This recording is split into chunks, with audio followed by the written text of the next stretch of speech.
بسم اللہ الرحمن الرحیم۔ شروع اللہ تبارک و تعالیٰ کے نام سے جو بڑا مہربان اور نہایت رحم کرنے والا ہے۔ حضرت ادریس علیہ السلام اللہ تعالیٰ کے مشہور نبیوں میں سے تھے جن کا قرآن مجید میں ذکر آیا ہے۔ قرآن مجید میں حضرت ادریس علیہ السلام کا ذکر 2 بار آیا ہے۔ حضرت ادریس علیہ السلام کا اصل نام اخنوب تھا۔ آپ کے والد کا نام یارد اور والدہ کا نام برکانہ تھا۔ آپ کا لقب ادریس تھا، یعنی کہ درس دینے والا، کیونکہ دنیا میں سب سے پہلے آپ نے ہی قلم کا استعمال کیا اور آپ لوگوں کو لکھنے پڑھنے کا درس دیا کرتے تھے۔ حضرت ادریس علیہ السلام کے شجرہ نسب کی بات کی جائے تو وہ کچھ اس طرح ہیں: ادریس بن یارد بن میلائل بن کیان بن انوش بن شیس بن آدم۔ جب حضرت ادریس علیہ السلام کے والد یارد کی وفات کا وقت قریب آیا تو انہوں نے اپنا جانشین اپنے بیٹے خنوک یعنی ادریس علیہ السلام کو بنایا۔ اللہ تعالیٰ نے آپ کو اپنے زمانے کے تمام انسانوں کے لیے نبی بنا کر بھیجا اور شیس علیہ السلام کے بعد آپ کو ہی نبوت عطا ہوئی۔ آپ پر 30 صحیفے نازل ہوئے۔ قرآن مجید میں سورہ مریم میں اللہ تعالیٰ ارشاد فرماتا ہے: اور یاد کرو ادریس کو، بے شک وہ صدیق اور غیب کی خبر دینے والے تھے، اور ہم نے انہیں بلند مقام پر اٹھا لیا۔ اللہ تعالیٰ نے آپ کو صدیقیت کے لقب سے نوازا اور آپ کو صالح نبی کے نام سے پکارا۔ آپ کا نسب حضرت محمد صلی اللہ علیہ وسلم سے جا کر ملتا ہے۔ آپ کی پیدائش حضرت آدم علیہ السلام کے زمانے میں ہی ہو گئی تھی۔ آپ نے آدم علیہ السلام کی زندگی کے 308 سال دیکھے۔ آپ قلم سے لکھنے والے پہلے شخص ہیں۔ اس کے علاوہ آپ نے علم رمل ایجاد کیا۔ یہ ایک علم ہے جس میں زمین پر لکیریں کھینچ کر چھپی ہوئی باتوں کے بارے میں معلوم کیا جاتا ہے۔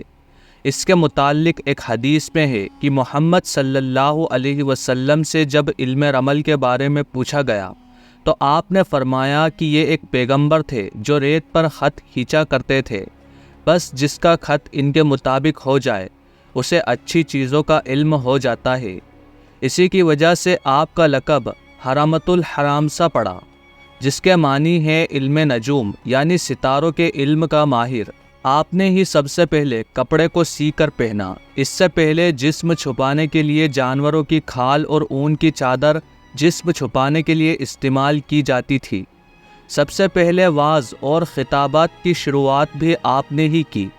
جب حضرت آدم علیہ السلام اس دنیا سے رخصت ہوئے تو آپ نے اپنی قوم کو جمع کیا اور ان کے سامنے وعظ کیا، جس میں آپ نے اللہ تعالیٰ کی فرمانبرداری اور شیطان کی نافرمانی کا حکم دیا اور قابل کی اولاد سے نہ ملنے کی نصیحت کی۔ اس طرح آپ نے باقاعدہ وعظ کرنے کی بنیاد ڈالی۔ ایک بار آپ کا دوست فرشتہ آپ کے پاس وحی لے کر آیا کہ کل اولاد آدم کے برابر آپ کے اعمال ہیں۔ آپ نے سوچا میں اس سے بڑھ کر نیک اعمال کروں، تو آپ نے فرشتے سے کہا کہ ملک الموت سے کہو کہ وہ میری روح قبض کرنے میں جلدی نہ کرے تاکہ میں اور نیک اعمال کر سکوں۔ اس فرشتے نے آپ کو پروں پر بٹھا کر چوتھے آسمان پر پہنچا دیا۔ وہاں پہنچے تو ملک الموت کو دیکھا۔ فرشتے نے ملک الموت سے ان کی سفارش کی۔ ملک الموت نے پوچھا کہ وہ کہاں ہے؟ فرشتے نے جواب دیا کہ میرے بازو پر بیٹھے ہوئے ہیں۔ ملک الموت نے کہا سبحان اللہ، مجھے ابھی حکم ہوا کہ ادریس علیہ السلام کی روح چوتھے آسمان پر قبض کرو۔ میں اس فکر میں تھا کہ وہ زمین پر ہیں، یہ کیسے ممکن ہے کہ میں ان کی روح چوتھے آسمان پر قبض کروں؟ لہٰذا آپ کی روح چوتھے آسمان پر قبض کر لی گئی۔ اسی لیے اللہ تعالیٰ نے سورہ مریم میں ارشاد فرمایا کہ ہم نے انہیں بلند مقام پر اٹھا لیا۔ دوستو، کچھ علماء اکرام کا ماننا ہے کہ ان کی روح قبض نہیں کی گئی بلکہ وہ زندہ ہی آسمان پر ہیں، لیکن صحیح یہی ہے کہ ان کی چوتھے آسمان پر روح قبض کر لی گئی، واللہ عالم۔ حضرت ادریس علیہ السلام کے بعد ان کے بیٹے متوشلق ان کے جانشین بنے۔ یہ اپنے باپ دادا کے طریقے پر چلے۔ متوشلق نے 135 سال کی عمر میں اربا بنت عزازیل سے شادی کی، جن سے ان کے بیٹے لمک پیدا ہوئے۔ الحمدللہ حضرت ادریس علیہ السلام کا باب مکمل ہوا۔ دوستو، انبیاء اکرام کے بارے میں کچھ غلط روایات چلی آ رہی ہے۔ ہماری کوشش ہے کہ صحیح معلومات آپ تک پہنچائی جائے۔ جو تاریخ کا حصہ آپ تک پہنچایا گیا اس میں بھی یہ احتیاط برتی گئی ہے۔ باقی سب کچھ بہتر جاننے والا اللہ ہے۔